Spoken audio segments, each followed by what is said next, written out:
അഭാവം ഏൽപ്പിക്കുന്ന തീരാ നഷ്ടത്തെയും തൻ്റെ ദർശനകോടിയിൽ പ്രതിഷ്ഠിക്കുകയാണ് കവി ചെയ്യുന്നത്. ഒരു പൂവ് ഞെട്ടിട്ട് വീണാൽ വേറൊരെണ്ണം വിരിയുമായിരിക്കാം. എത്ര വസന്തം പോയിട്ടും പുതുപൂക്കളുമായി വരുന്നവ വീണ്ടും, എത്ര സുമങ്ങൾ കൊടിഞ്ഞിട്ടും നിലനിൽക്കുന്നു പൂന്തോപ്പുകൾ വീണ്ടും എന്ന് അയ്യപ്പ പണിക്കർ. ഈ കുമാരപിള്ള പക്ഷേ കൊടിയുന്ന ഓരോ പൂവും പകരമില്ലാത്തതാണല്ലോ എന്ന വിചാരത്താൽ മാഴുകുന്നു. ഒരു ഗുമസ്തൻ അടിത്തൂൺ പറ്റിയാൽ മറ്റൊരാളെ കസേരയിൽ വന്നിരിക്കുന്നു ഇരുന്നു കൊള്ളുമെന്ന് ഈ കവി ആശ്വസിക്കുന്നില്ല. ഒരാൾ പോയി എന്നതിനർത്ഥം അയാൾ പോയി എന്ന് മാത്രം. എന്നേക്കുമായി അയാൾ ഇല്ലാതായി എന്ന് തന്നെ. വിരതഗതിയാകാത്ത സംസാരചക്രം പിന്നെയും മുരണ്ടുകൊണ്ടിരിക്കും.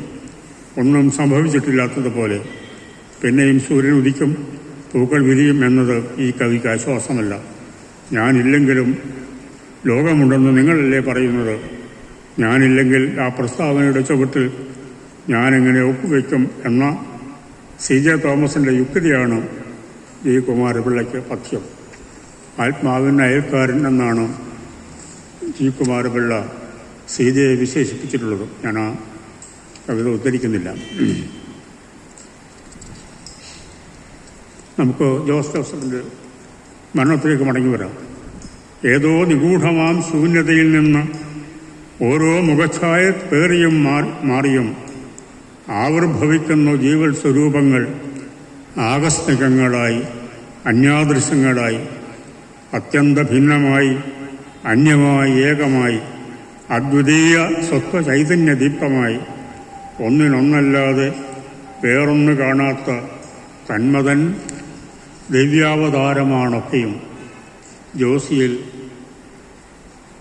മുഖത്തിൻ്റെ പൂർണ്ണാവതാരമായി ജോസിൻ മുഖം മാത്രം ഓർക്കുന്നതെങ്ങനെ? ഒരു സഹപ്രവർത്തകൻ്റെ ആകസ്മിക നിര്യാണമാണ് ഈ കവിതയുടെ പ്രമേയം. ഏതനുഭവമാണ് കവിതയ്ക്ക് വിഷയമായതെന്ന് എടുത്തു കാണിക്കാനല്ല ഈ കാര്യം ഇവിടെ എടുത്തു പറഞ്ഞത്. കവിതയിൽ വ്യക്തമാക്കിയിട്ടുള്ളതിലേറെ ഈ പശ്ചാത്തലത്തെക്കുറിച്ച് നമുക്ക് അറിഞ്ഞുകൂടാ, അറിയേണ്ട ആവശ്യവുമില്ല. അതല്ല കാര്യം. ഒരാത്മബന്ധത്തിനേറ്റ ഉലച്ചിലാണ് പ്രധാനം. ആത്മബന്ധങ്ങൾ എപ്പോഴും വ്യക്തിത്വത്തിൻ്റെ സൂക്ഷ്മമായ തനിമയോട് മാത്രമേ സാധ്യമാകൂ. താൻ ജോലി ചെയ്യുന്ന വകുപ്പിൽ ഒരു തസ്തിക ഒടിവ് വന്നതായി ഈ മരണത്തെ കാണാനാവുകയില്ല. അനേകത്തിലൊന്ന് എന്ന ഉദാസീനത ആത്മബന്ധം ഇല്ലെന്ന വിളംബരമാണ്. ആഴത്തിലറിയുമ്പോൾ ആഴമായി സ്നേഹിക്കുന്നു. പ്രാണസാരമായ പ്രേമം സ്വത്വ തനിമയിലേക്കുള്ള സഞ്ചാരമാണ്. അതുകൊണ്ടാണ് കേടുമച്ചാമയെ, കേടാനും ഒരാത്ത ജോമിയെ, ജോസിയെ, ജോസ്ഫീൻ കുട്ടിയെ മനസ്സിൽ നിന്ന് ഇറക്കിടുവാൻ കഴിയാത്തത്. അതുകൊണ്ടാണ് പതിതൻ പണ്ഡിതൻ കീഴിൽ പിടയ്ക്കുന്ന എൻ്റെ മുത്തശ്ശിയെ, എൻ കൊച്ചു പെങ്ങളെ, എന്തൊക്കെ വന്നിട്ടും എന്നെ ഓർമ്മിക്കയാൽ എന്തും സഹിക്കുന്നവരെൻ്റെ പെറ്റമ്മയെ കവിത ഓർമ്മിക്കുന്നത്. ജോസഫിൻ്റെ മരണം തനിക്ക് ഉറ്റയുടെ മരണത്തോട് ചേർത്ത് വയ്ക്കാവുന്ന മരണമാണ്. ആ ബന്ധമില്ലാത്തിടത്ത് ആരുടെ മരണവും ഒരു ചരമക്കോളം വാർത്തയായി ചുരുങ്ങും. ലോകത്തിനൊന്നും സംഭവിച്ചിട്ടില്ലെന്ന് ആശ്വസിക്കുകയുമാവാം. ഇങ്ങനെ ആശ്വസിക്കാൻ കഴിയുന്ന കവിയല്ല കുമാരപിള്ള എന്നാണ് ഞാൻ പറയാൻ ശ്രമിക്കുന്നത്. ഏകജീവിതാനശ്വര ഗാനം പാടുന്നത് ചീത്ത കാര്യമാണെന്നൊന്നും അദ്ദേഹം വിചാരിക്കുന്നില്ല. എന്നാൽ ഉണ്മയുള്ളത് ഒരൊറ്റ ആകുലികളെ പേരി നടക്കുന്ന ഒറ്റ വ്യക്തികളാണ്. ലോകത്തിൽ മുഴുവൻ പേരും മൃഷ്ടാന്നമുണ്ട് സുഖിച്ചിരിക്കുമ്പോഴും ഞാനുണ്ടില്ലെങ്കിൽ ഞാൻ പട്ടിണിയിലാണ്. മനുഷ്യ സമുദായം സമൃദ്ധി ആഘോഷിച്ചു കൊള്ളട്ടെ.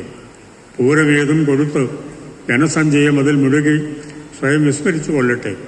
പക്ഷെ ഒരുവൻ്റെ മനസ്സ് അതിൽ പങ്കുചേരാതെ വിദൂര വനസ്ഥലികളിൽ മേയുകയാവും. ഒന്നുകിൽ ഒറ്റയാൽ, അല്ലെങ്കിൽ പറ്റത്തിൽ ഒരുവനായി സ്വത്വം ഉപേക്ഷിച്ച് എന്നതല്ല മനുഷ്യൻ്റെ സ്ഥിതി. മനുഷ്യ സമൂഹം മനുഷ്യപ്പറ്റമല്ല. എനിക്ക് ഞാനായും നിങ്ങൾക്ക് നിങ്ങളായും ജീവിച്ചുകൊണ്ട് നമുക്ക് നമ്മളാകാം എന്നതാണ് സമൂഹത്തിൻ്റെ അവസ്ഥ. വ്യക്തിത്വം അടിയറ വെച്ചുകൊണ്ടല്ല മനുഷ്യൻ സമൂഹജീവിയാകുന്നത്. സമൂഹത്തെ നിഷേധിച്ചുകൊണ്ടല്ല വ്യക്തിത്വം സ്ഥാപിക്കുന്നതും. ഏകജീവിതാനശ്വര ഗാനം പാടാൻ ആഹ്വാനം ചെയ്യുന്ന ഒറ്റ ആകുലികളെക്കുറിച്ചുള്ള ഗാനം ഇനി നിർത്താമെന്ന് പറയുന്ന വൈലോപ്പിള്ളി പോലും മറ്റൊരു കാവ്യ സന്ദർഭത്തിൽ സംഘഗാനത്തിനിടയിൽ തൻ്റെ നാദം വേറിട്ട് കേട്ടുപോയെന്ന് ആകാംക്ഷ കൊള്ളുന്നുണ്ടല്ലോ. വ്യത്യാസം ഇത്രമാത്രം. വ്യക്തിയെ തിരസ്കരിക്കാതെ സമഷ്ടിയെ കാണുന്നു വൈലോപ്പിള്ളി. സമഷ്ടിയെ നിഷേധിക്കാതെ വ്യക്തിയിൽ നിഷ്ഠമാകുന്നു ജി കുമാരപിള്ളയുടെ കണ്ണുകൾ. ബന്ധങ്ങൾ എന്ന കവിത വായിക്കുമ്പോൾ ഈ കാഴ്ച തെളിയുകയും ചെയ്യും. പൊട്ടിയ നൂലിൽ നുറുങ്ങുകൾക്കൊപ്പമായി പുസ്തകത്താളുകൾ പാറിപ്പറക്കവേ പെറ്റിട്ട പൈതലിൻ പൊക്കിളിൽ കണ്ടു ഞാൻ പച്ചിച്ച വെള്ളരി പൂവലിൻ ഞെട്ടുകൾ. ഏകലക്ഷ്മിക്കരും പൂത്താലിയിൽ കണ്ടു തീരങ്ങൾ തമ്മിൽ തൊടുന്ന പാലങ്ങളെ. കാന്തം പതിച്ചൊരു ഗോപുരാഗ്രങ്ങളിൽ കാന്താര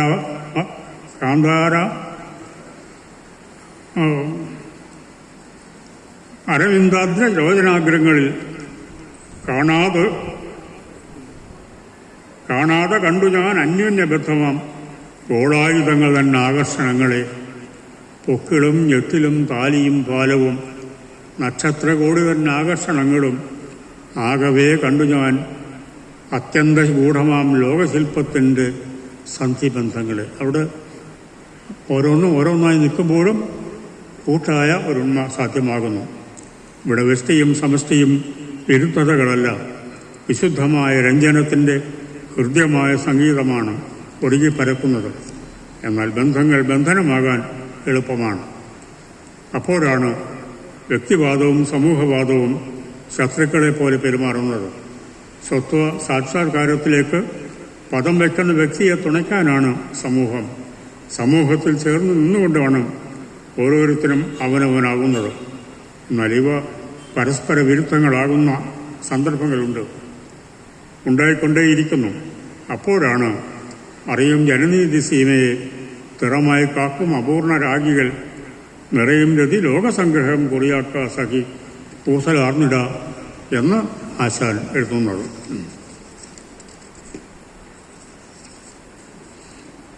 തിറമ്പൂണ്ട വ്യക്തിത്വങ്ങളുടെ സാർത്ഥകമായ കൂട്ടായ്മയാകണം സമൂഹം. പക്ഷെ അതെന്നും ആദർശം മാത്രമാണ്. പ്രാപിച്ചു കഴിഞ്ഞാൽ പിന്നെ ആദർശമല്ലല്ലോ. മനുഷ്യൻ്റെ യാത്രയ്ക്ക് ലക്ഷ്യനിർദ്ദേശം ചെയ്തുകൊണ്ട് ദൂരെ നിൽക്കുന്ന പ്രകാശഗോപുരങ്ങളാണ് ആദർശങ്ങൾ. തത്വവും പ്രയോഗവും തമ്മിൽ ചേരാൻ സമ്മതിക്കാത്ത ഒരു വിടവ് എല്ലായ്പ്പോഴും ഉണ്ടായിരിക്കും. ആ വിടവ് കുറയ്ക്കുക എന്നതാണ് കവിതയുടെ ധർമ്മം. മണ്ണിൻ്റെ കാറ്റേറ്റാൽ ഏത് ആദർശവും മലിനപ്പെടാമെന്ന് ബാലാമണിയമ്മ എഴുതി തോർക്കുക. മലിനപ്പെട്ടാലും വേണ്ടില്ല, മണ്ണിലിറങ്ങിയേ ജീവിതമുള്ളൂ. ജീവിതമുണ്ടെങ്കിലേ ആദർശങ്ങളെ നോക്കിയുള്ള യാത്രയുമുള്ളൂ. അതുകൊണ്ട് ആദർശങ്ങളിൽ കണ്ണുറപ്പിച്ച ജീവിതമെന്നും ധർമ്മസങ്കടങ്ങൾ സമ്മാനിച്ചുകൊണ്ടിരിക്കും. ഈ വിധിയെ നേരിടാൻ നിയോഗം ലഭിച്ച കവിയാണ് കവിതയെ മൃത്യുഞ്ജയമാക്കുന്നത്. എന്നാൽ കവിതയും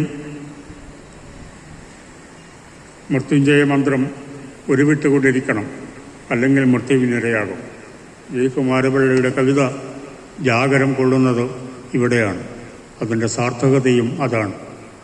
ഈ തന്മയുടെ താൻ പോരുമ എത്ര ആഘോഷിച്ചാലും വരികയില്ല ജി കുമാരപിള്ളയ്ക്ക്. അത് മറന്നുകൊണ്ടുള്ള കളി അത്രയ്ക്ക് കാണുന്നുണ്ടാകും അദ്ദേഹം. അത്ര കണ്ട് അത് അദ്ദേഹത്തെ അസ്വസ്ഥനും ഉണ്ടാകാം. തന്നെ താനാക്കുന്ന ഈ ഇത്തിരിയോളം പോകുന്ന ഒന്ന് ഓരോന്നിൻ്റെയും അനന്വയവും അദ്വിതീയവുമായ ഉണ്മയുടെ ഉറപ്പായ ആ ലാവണ സ്പർശം എല്ലാ വചോവൈഭവങ്ങൾക്കും അപ്പുറം നിൽക്കുന്നു. കുഞ്ഞിനുണ്ട് ഓമനത്വം, താമരപ്പൂവിനു താമരത്വം, പുല്ലിനു പുൽമയാണെന്ന പോലെ നായിനു നായ്ത്തരം ഒന്ന് മാത്രം, മാവിനും മാന്തരം അത്രമാത്രം എന്ന് കുമാരപിള്ള ഭാഷയുടെ തോൽവിയുടെ മുമ്പിൽ തോറ്റു കൊടുക്കുകയില്ലെന്ന് ശഠിച്ചു നിൽക്കുന്നു. എന്തിനു തോറ്റു കൊടുക്കണം? എത്ര ചെറിയവനെങ്കിലും ഞാൻ തന്നെയല്ലേ. പകരക്കാരനില്ലാത്ത 1000 മഹാന്മാർ കൂടിയാലും പകരക്കാരനില്ലാത്ത ഞാൻ. ആ ബലമാണ്, സ്വത്വാഭിമാനമാണ് കുറിപ്പുകൾ എന്ന കവിത എഴുതിച്ചത്. വർണ്ണസമൃദ്ധി വടിഞ്ഞ് വിടർന്നുലാവുന്ന വസന്ത സൗഭാഗ്യങ്ങളല്ല ആ ഓർമ്മകളിൽ വിരിയുന്നത്. ഓർമ്മയിലില്ല സുഗന്ധോജ്വലമൊരു ചമ്പനനീരലർ, വർണ്ണോജ്വലമൊരു ചെന്താമരയിതൽ എന്ന വിനയം ഉള്ളത് വെറുമീ തീണ്ടാനാടി പൂവുകൾ മാത്രം, ഗന്ധമെടാത്തവ വർണ്ണമെടാത്തവ എന്ന് ഏറ്റു പറയാൻ തയ്യാർ. എന്നാലൊപ്പം എങ്കിലും ഇവയും പൂവുകളല്ലോ എന്ന അഭിമാനം തല ഉയർത്തി നിൽക്കുന്നു. അന്യവനങ്ങളിൽ, ഉദ്യാനങ്ങളിൽ, അന്യവനസ്ഥലികളിൽ, വസന്തസ്ഥലികളിൽ വിടർന്നു വിലസുന്ന വർണ്ണഗന്ധ സമ്പന്നതകളെ ആദരപൂർവ്വം നമിക്കുമ്പോഴും എങ്കിലും ഇവയും പൂവുകളല്ലോ, എന്നുടെ സ്വന്തം പൂവുകളല്ലോ എന്ന അഭിമാന ചിന്തയ്ക്ക് യാതൊരു ഊനവും പറ്റുന്നില്ല. ഘോഷിക്കപ്പെടാൻ കൊള്ളാവുന്ന അന്യരുടെ മുമ്പിൽ വിളമ്പി വിളങ്ങാൻ പോരുന്നവ അല്ലായിരിക്കാം അവ. എന്നാലും അവയുണ്ടല്ലോ, തനിക്കവ വലുതാണ് എന്നതുകൊണ്ട് തന്നെയാണ് അവ വലിപ്പമുള്ളതാകുന്നത്.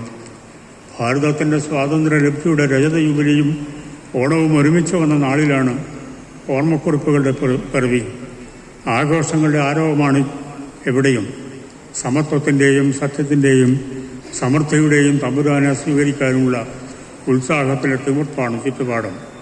കവിയും തൻ്റെ ഗൂഢമനസ്സിൻ്റെ തിരുമുറ്റത്ത് ഒരു പൂക്കളമൊരുക്കുന്നു. എന്തുകൊണ്ട് ഗൂഢമനസ്സ് എന്ന ചോദ്യമില്ല. തീർത്തും സ്വകാര്യമാണ് ആ ഓർമ്മകളുടെ പൂക്കളം. പരസ്യമാക്കിയാൽ പരിഹാസ്യമാകാവുന്നത്ര എളിയ നിസ്സാരമായ ഓർമ്മകൾ. വർണ്ണപ്രകാശമോ സുഗന്ധൗജല്യമോ ഇല്ലാത്ത 2-4 തീണ്ടാനാഴി പൂവുകൾ മാത്രമാണവ. എന്തൊക്കെ ഓർമ്മകൾ! അന്നേ കുട്ടിയായിരുന്ന കാലമാണ്. മഹാത്മാഗാന്ധി തൻ്റെ നാട്ടിലൂടെ കടന്നു പോകുന്നു. 4 നാഴിക വിരണ്ട് താണ്ടി റോഡ് വക്കത്തെത്തുന്നു. ഗാന്ധിയെ കാണാൻ ഒത്തില്ല. അദ്ദേഹത്തെ വഹിക്കുന്ന വാഹനമേ കണ്ടുള്ളൂ. അങ്ങനെ ഓടിപ്പോകുന്ന വണ്ടി കണ്ണിൽ നിന്ന് മറയുവോളം ഇമ വെട്ടാതെ സാഗൂതം അതിനെ നോക്കി നിന്നു. ഗാന്ധി കയറിയ കാറ് കണ്ടു എന്ന് ആളുകൾക്ക് പരിഹസിക്കാനേ ഉള്ളൂ സംഭവം. എന്നാൽ കണ്ടിയിലല്ലോ ഗാന്ധിയെ. എന്നാൽ അത്ഭുത രൂപനെ ഉള്ളിലുറക്കും കാറിൻ രൂപം കുഞ്ഞിക്കണ്ണാൽ കണ്ടേനല്ലോ. ക്രിസ്തിവധത്തിനക്കരയോളം കുട്ടിക്കണ്ണാൽ കണ്ടേനല്ലോ.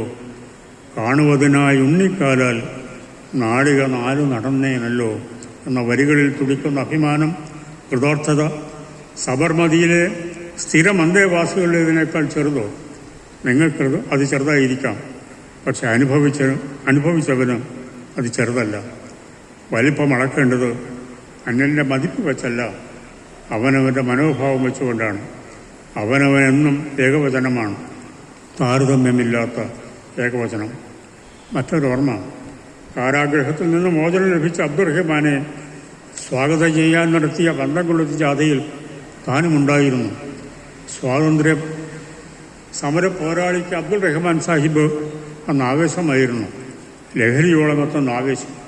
പറഞ്ഞു വരുമ്പോൾ ഒരു ജാഥയിൽ പങ്കെടുത്ത കഥയാണത്.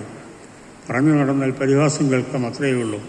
തിരിഞ്ഞു നോക്കുമ്പോൾ അത്രയേ ഉള്ളുവെന്ന് താൻ അറിയുകയും ചെയ്യുന്നു. പക്ഷെ അനുഭവിച്ചത് അത്ര ചെറിയ കാര്യമല്ല.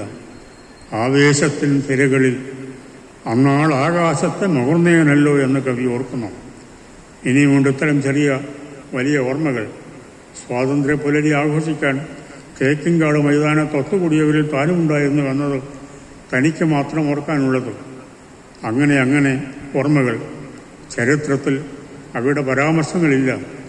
സ്വകാര്യ സ്മൃതികളുടെ പുസ്തകത്താളുകൾക്കിടയിൽ സൂക്ഷിച്ചു വെച്ച മയിൽപ്പേൽ തുള്ളുകൾ ആകാശം കണ്ടുകൂടാ. കർഷകമേളയിൽ ആലപിക്കാൻ പാട്ടെഴുതി കൊടുക്കുന്നത് താനാണെന്ന് ഏത് ചരിത്ര പുസ്തകത്തിലുണ്ട്. പക്ഷെ അതെഴുതാൻ VR കൃഷ്ണൻ എഴുത്തച്ഛൻ തന്നെയാണ് നിയോഗിച്ചതെന്ന കാര്യം തനിക്ക് മറക്കാവതോ? ഓരിത്തരിപ്പോടെ അതോർക്കുന്നു. മറ്റൊന്ന്, യുവസംഘത്തിന് വാർഷികമേളയ്ക്ക് ഉശിരൻ വരവേൽപ്പ് ആരംഭിക്കെ ഭാരതമാതാ സിന്ദാബാദാൽ, ഗാന്ധി മഹാത്മാ സിന്ദാബാദാൽ കണ്ണൂർ പട്ടണ വീഥികളെല്ലാം വെണ്ണാറാക്കിയ കണ്ടശതങ്ങൾ അന്നാ രാത്രിയിൽ എന്നെ ചേർത്തും സിന്ദാബാദ് വിളിച്ചവരല്ലോ. അമ്മയോടൊപ്പം ഗാന്ധിയോടൊപ്പം എന്നെ ചേർത്ത് വിളിച്ചാരല്ലോ. അനേകർ തങ്ങളുടെ വീരഗാഥകൾ വിളമ്പി സദ്യയൂട്ടുമ്പോൾ തൻ്റെ കലവറയിൽ ഇത്ര ഒക്കെയുള്ളൂ. എല്ലാവരും നെല്ലും പുലിയും ചിക്കി ഉണക്കുമ്പോൾ തനിക്കെന്തുണക്കാൻ? ഇല്ലൊരു നെന്മണി എൻ്റെ ഇടത്തിൽ ഉള്ളത് ഞാനും ഉണക്കിയിടുന്നേൻ. ഉള്ളത് വെറുമേ പാലാണല്ലോ. മനുഷ്യൻ നെല്ലുണക്കുമ്പോൾ പൂച്ച പാലുണക്കുന്നു എന്ന നാടൻ ചൊല്ല് ആ എളിമ പക്ഷെ ചാരിതാർത്ഥ്യത്തിന് കുറവൊന്നും വരുത്തുന്നില്ല. കുമാരപിള്ളയുടെ കവിത കൃതാർത്ഥതയുടെ മറ്റൊരു കഥയിലേക്ക് കിടന്ന് അർത്ഥത്തിൻ്റെ മറ്റൊരു വിധാനം സൃഷ്ടിക്കുന്നു. വാലുമുണക്കിയിരിക്കുന്നേരം രാമകഥാമൃതം ഓർമ്മിക്കുന്നേൻ.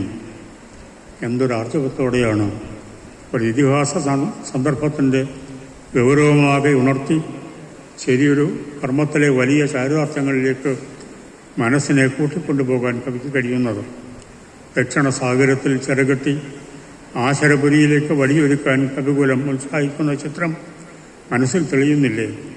കവിപ്രവരന്മാർ മാമരങ്ങൾ പിഴുതും മാമലകൾ ഇടിച്ചും സേതുബന്ധനം നിർവഹിക്കുന്നതിനിടയിലാണ് ഒരണ്ണാൻ മണ്ണിൽ കിടന്നുരുണ്ട് ദേഹത്ത് പറ്റിയ പൊടി കടലിൽ കലക്കി തൻ്റെ ലിഖിതം കൂറ് സമർപ്പിക്കുന്നത്. സംപ്രീതനായ രാമഭദ്രൻ ആ ചെറുജീവിയെ മടിയിലണച്ച് തലോടിപ്പോയി. അങ്ങനെയാണ് അണ്ണാൻ കുഞ്ഞും തന്നാലായത് എന്ന ചൊല്ലുണ്ടായത്. അതാണ് കുമാരപിള്ള സംഗ്രഹിക്കുന്നത്. സുഗ്രീവ സേനയിലെ പർവ്വതാകാരന്മാരായ യുദ്ധവീരന്മാരിൽ ആർക്കെങ്കിലും ഇതിനെ വെല്ലുന്നൊരഭിനന്ദനം ലഭിച്ചതായി തോന്നുന്നുണ്ടോ? ഈ കഥയാകെയാണ് 4 വാക്കിൻ്റെ പ്രകരണദക്ഷതയിൽ കവി പ്രത്യക്ഷീകരിക്കുന്നത്. കർമ്മത്തിൻ്റെ വലിപ്പമല്ല, അതിലർപ്പിതമായ മനസ്സാണ് മതിക്കപ്പെടേണ്ടതും മാനിക്കപ്പെടേണ്ടതും എന്ന കാഴ്ചയിലേക്ക് അത് നമ്മെ നയിക്കുന്നു. മഹാപുരുഷന്മാരും മഹോദ്യമന്മാരും ആദരിക്കപ്പെടേണ്ടവർ തന്നെ. പക്ഷേ ഏത് കുചേല ജന്മവും പൂർണ്ണജന്മമാണെന്ന കാര്യം വിസ്മരിച്ചുകൂടാ. ഇലയാണോ ഇഭമാണോ അർപ്പിക്കപ്പെടേണ്ടത് എന്നതല്ല കാര്യം, ഏത് മനോഭാവത്തിൽ അർപ്പിച്ചു എന്നതാണ് നോക്കേണ്ടത്. മഹാസാഗരത്തിലെ ഓരോ തുള്ളിക്കുമുണ്ട് വേറിട്ട ഉണ്മയും ഉത്കർഷവും. ഒരു തുള്ളി ഇല്ലാതായാൽ കടലിന് കുറവൊന്നും വരുന്നില്ലെന്ന് തോന്നുന്നുണ്ടോ? എല്ലാ തുള്ളികളും ഇല്ലാതായാൽ പിന്നെ കടലുമില്ലാതായി എന്ന് കാണുവാൻ കണ്ണില്ലാത്തവൻ്റെ തോന്നലാണത്. അത് കാണുന്നതും അത് കാണാതെയും കണക്കാക്കാതെയും പോകുന്നത് സാധുവായ ജീവിത വീക്ഷണമല്ല. എന്നിട്ടും മിക്കപ്പോഴും നാം അത് കാണാതെ പോകുന്നു. അത് കാണാതെ വിടുകയില്ലെന്ന് ജി കുമാരപിള്ളയുടെ കവിത ശഠിച്ചു നിൽക്കുന്നു. വളവുകൾ, ചുവപ്പിൻ്റെ ലോകം, മുഗ്ധം തുടങ്ങിയ കവിതകളും ഇതുപോലെ ഭാഷ തോൽക്കുന്നിടത്ത് ഭാഷ കൊണ്ട് തന്നെ ജയിക്കുന്നതെങ്ങനെ എന്ന് കുമാരപിള്ള സഫലമായി പരീക്ഷിക്കുന്നു. ഈ വ്യക്തിത്വ തനിമയെ ഉപേക്ഷിച്ച് സംഘാഹന്തയിൽ ലയിക്കുന്നതിൻ്റെ നേരെയുള്ള പരിഹാസമാണ് കായംകുളം, ഊരായണം, തത്തച്ചേ പൂമ പൂമ മുതലായ കവിതകളിൽ സ്ഫുരിക്കുന്നത്. നമസ്കാരം.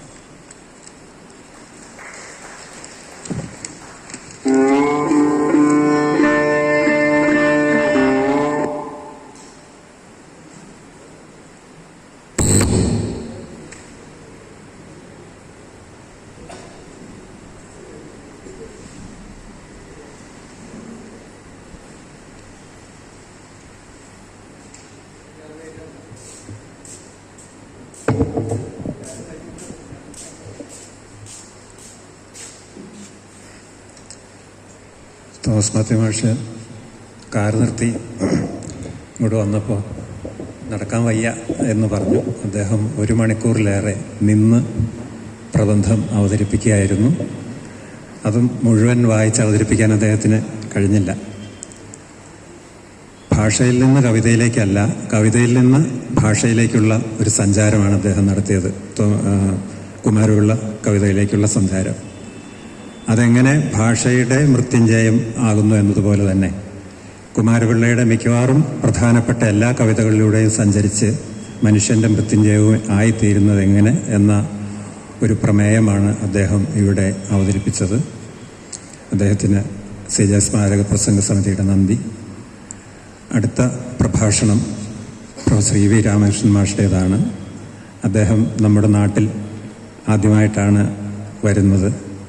അദ്ദേഹത്തിൻ്റെ കവിതയുടെ ഒപ്പിനാണ് ഈ വർഷത്തെ എബ്രഹാം വടക്കേൽ അവാർഡ് എന്ന് നമ്മൾ മുമ്പേ പറഞ്ഞു. അദ്ദേഹം കുമാരപിള്ള കവിതകളെ മുൻനിർത്തി അദ്ദേഹത്തിൻ്റെ കാവ്യവിചാരങ്ങൾ, കാവ്യാലോചനകൾ എങ്ങനെ സാമൂഹിക സന്ദർഭങ്ങളുമായി വിനിമയബന്ധം പുലർത്തുന്നു എന്ന ഒരു പ്രമേയത്തെക്കുറിച്ചായിരിക്കും ഇവിടെ സംസാരിക്കുന്നത്. അദ്ദേഹത്തെ പ്രഭാഷണത്തിന് വേണ്ടി സവിനയം ക്ഷണിക്കുന്നു.